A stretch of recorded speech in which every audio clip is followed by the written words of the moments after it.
Hello, Gabby.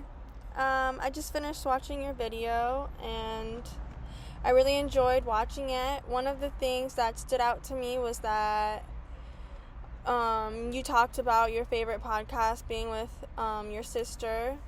I thought that was really cool because you could tell it was more natural and comfortable, and I liked how you focused on empowering others and increasing internal motivation. That's something that's really important, especially in jobs like yours where you constantly are interacting with people.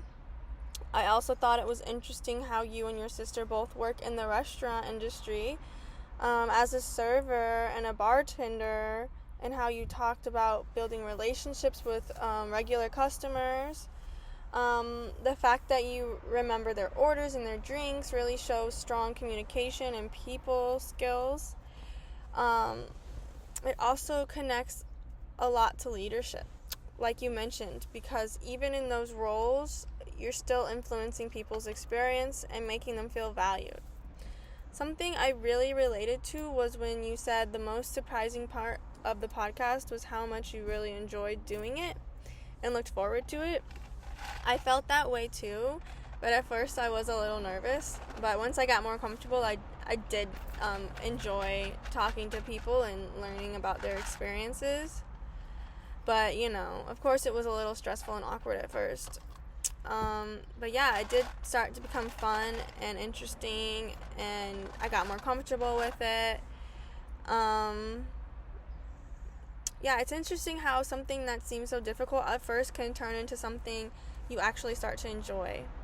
I also understand what you said about it being challenging to not repeat topics, especially when you had multiple coworkers on your podcast. That can be difficult because it's hard when you're doing the same podcast but with different people and you want to talk about the same things. You want to keep it interesting and have different topics. I had a similar experience where I had to really think about new questions and ways to keep the conversations fresh. And also what you said about scheduling, that's another thing that was hard and I struggled with. Trying to find a time that worked for everyone, it was honestly one of the hardest parts. But to answer your question about how I adapted when things didn't go my way, there were definitely moments where things didn't go as planned. For example, sometimes the conversations would go off track or they would feel a little bit slow or awkward.